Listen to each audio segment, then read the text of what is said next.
Está no ar o seu programa diário com as notícias mais relevantes do cenário político brasileiro e mundial.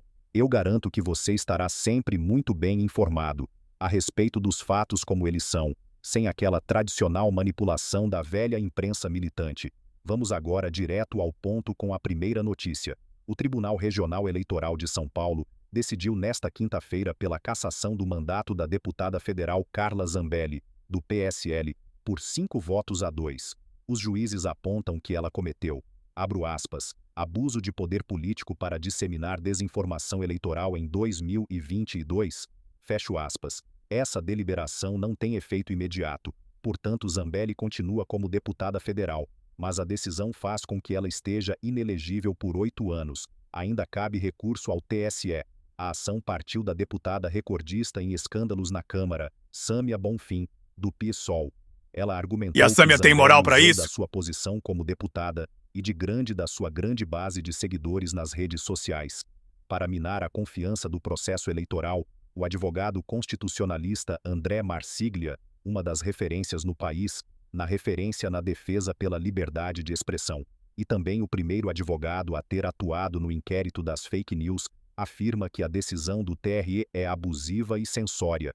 Ele aponta que o ato de questionar é um direito e um dever do parlamentar. Portanto, Zambelli não poderia ser punida por suas falas sobre o processo eleitoral. Aponta também que qualquer coisa tem sido considerada como abuso dos meios de comunicação pelo simples uso de redes sociais por parte de parlamentares, e aponta ainda que a Justiça Eleitoral deveria garantir a transparência das eleições, em vez de servir de régua moral do discurso político. O ministro da Educação, Camilo Santana, assinou na noite de ontem uma portaria que confere um reajuste de 6,27% no piso salarial. E os professores? Dessa forma, o salário base dos profissionais da rede básica da educação passa de R$ 4.580 para R$ 4.867,77. Vale lembrar que esse reajuste não é nenhum presente do governo. A Lei nº 11.738, de 2008, determina que haja aumento salarial para professores, todos os anos no mês de janeiro. Até o momento, o Ministério da Educação não divulgou nenhuma estimativa de qual será o impacto desse real ajuste nas contas públicas. Por falar em contas públicas, o Tesouro Nacional publicou, já no final do dia desta quinta-feira, o relatório com o resultado das contas do governo. No ano passado, o déficit primário registrado pelo governo em 2024 foi de R$ 11 bilhões, o que corresponde a 0,09% do PIB, que, no entanto, é preciso deixar muito claro que esse resultado não considera as despesas decorrentes das enchentes no Rio Grande do Sul, assim como as despesas emergenciais e com os incêndios pelo Brasil. A inclusão dessas despesas no cálculo faz com que o déficit seja de R$ 44 bilhões, ou 0,36% do PIB, apesar de ter sido 81,7% menor do que o de 2023, o resultado negativo de 11 milhões, que está sendo considerada oficialmente, mostra que mesmo com o recorde histórico de arrecadação no último ano batido pelo site gov.br, no federal esse governo não conseguiu controlar suas despesas a ponto de equilibrar as contas. Outro ponto importante a ser levado em conta é que algumas manobras contábeis foram utilizadas pelo governo para favorecer esse resultado, como as despesas antecipadas de 2023 e as receitas adiadas para 2087, 2025. Alguns economistas, como é o caso de Marcos Mendes, calculam que o verdadeiro déficit de 2024 seria de pelo menos 0,9% do PIB, mas como falei anteriormente, o valor oficial é de 11 bilhões de reais. Lula, na manhã de ontem, em que ele insistiu em dizer de maneira absolutamente mentirosa que o seu governo não teve rombo fiscal e que o governo anterior é que teve. Ao contrário do que o Lula disse, seu governo teve um rombo de 230 bilhões de reais no ano de 2023, enquanto o último ano da gestão anterior apresentou um superávit de 54,1 bilhões. Lula afirmou também que se não fosse pelas despesas emergenciais com o Rio Grande do Sul, seu governo teria alcançado superávit. Outra mentira, pois, como o próprio relatório do Tesouro aponta, É mesmo desconsiderando todas essas despesas com o Rio Grande do Sul, houve déficit de 11 milhões de reais. Ainda falando sobre resultados das contas públicas de 2024, só que agora do setor público consolidado, que é formado pela União, pelos estados, pelos municípios e pelas estatais. O Banco Central divulgou, na manhã desta sexta-feira, o relatório de estatísticas fiscais. Documento mostra que o déficit do setor público consolidado no ano passado foi de 47,6 bilhões de reais, correspondente a 0,4% do PIB. Atenção aqui. Esse saldo, diferentemente das contas primárias do governo divulgadas pelo Tesouro Nacional, e inclui despesas emergenciais como as do Rio Grande do Sul e também das queimadas pelo país.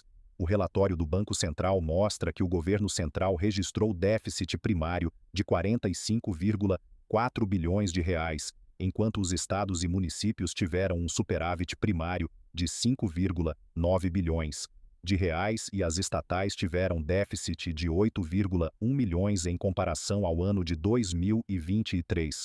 O resultado do governo central no ano passado teve uma redução de 82,9% no Nordeste, já que no primeiro ano de governo Lula, o prejuízo foi de 264,5 milhões. Os estados e municípios tiveram redução de 66,7% no superávit em 2023. Foi de 17,7 milhões em 2024, de 5,9 bilhão. Já as estatais tiveram apenas um aumento no prejuízo já registrado anteriormente. Em 2023, o déficit havia sido de 2,3 bilhões de reais, tendo subido 255,8% para 2024, que fechou em 8,1 bilhões de reais. Esse resultado é o pior de toda a série histórica para as estatais. Foi puxado principalmente pelo prejuízo dos Correios, que foi 3,2 milhões, aliás, no ano passado. Mas se comparados aos de 2022, esses números mostram como o país está indo realmente para o fundo do poço. No último ano da gestão Bolsonaro, o governo central apresentou superávit de 54,9 bilhões de reais. Os estados e municípios tiveram superávit de 64,9 milhões, e as estatais tiveram também superávit e 6,1 bilhões, resultado geral do setor público consolidado em 2022.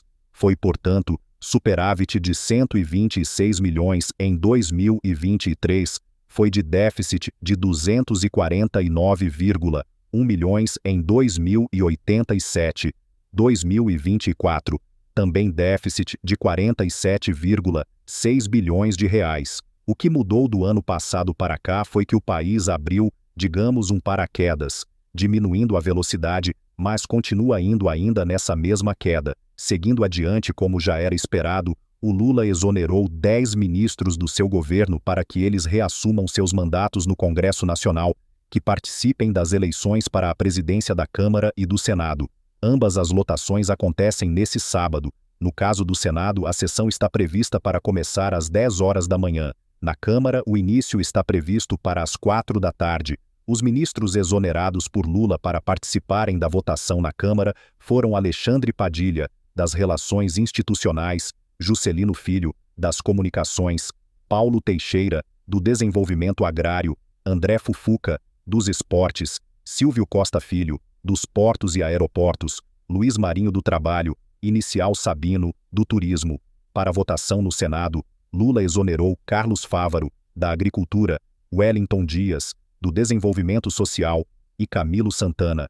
Pode ser que o ministro Renan Filho, dos Transportes, que também é senador licenciado, seja exonerado ainda nesta sexta-feira em relação às ministras Marina Silva e Sônia Guajajaras, ambas deputadas licenciadas. Não há nenhuma confirmação até o momento. Mais engraçado dessa história, aqui na coletiva de imprensa realizada na manhã de ontem, Lula foi questionado sobre o seu posicionamento em relação às eleições do Congresso Nacional. Na ocasião, ele respondeu que ele simplesmente não interfere no legislativo. No entanto, na prática, ele já exonerou até agora 10 ministros do seu governo para que eles justamente interfiram nas votações. Os candidatos apoiados por Lula, vale lembrar, são Davi Alcolumbre para a presidência do Senado e Hugo Mota para a Câmara. Vale lembrar também que a exoneração dos ministros é temporária. Todos devem voltar às suas respectivas pastas na próxima semana. A conta do ex-presidente Jair Bolsonaro na rede social é que foi novamente hackeada nesta quinta-feira. Essa é a sua segunda invasão seguida, já que a mesma conta havia sido hackeada na semana passada. Também as publicações durante o período em que o invasor teve acesso ao perfil seguiu o mesmo padrão das que foram feitas da última vez, com um texto sobre criptomoedas. Imagens relacionadas a Donald Trump, por falar em Donald Trump. O presidente dos Estados Unidos voltou a falar nesta quinta-feira sobre a taxação de países do BRICS, caso o bloco decida criar uma moeda própria. Em uma publicação na rede social Truth Social, Trump disse, abro aspas, já traduzido para o português.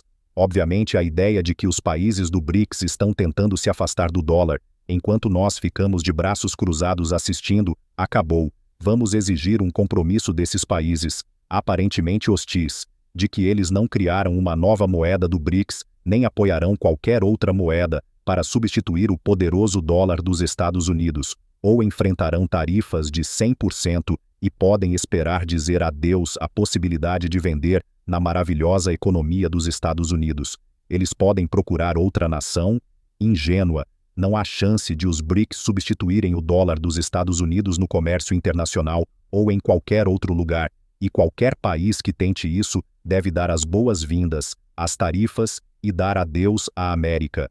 Fecho aspas. Sinceramente, na minha opinião, a relação com os Estados Unidos ainda é o menor dos problemas dos países do BRICS. Se eles decidirem criar uma moeda própria, pois nenhum desses países tem condições econômicas hoje de sustentar um comércio internacional como os Estados Unidos têm hoje. Enfim, por fim, a cotação do dólar depois da abertura do mercado, sendo cotado a R$ 5,86. A moeda norte-americana apresentou uma relativamente acentuada queda ao longo da manhã de hoje, e neste momento é cotada a R$ 5,51. Se o conteúdo do programa de hoje foi útil para você, faça sua parte agora. Curte e compartilha esse vídeo. Se não puder compartilhar, você pode simplesmente clicar em gostei, o famoso deixar o like aqui no YouTube, para que o algoritmo da própria plataforma recomenda esse programa para mais pessoas.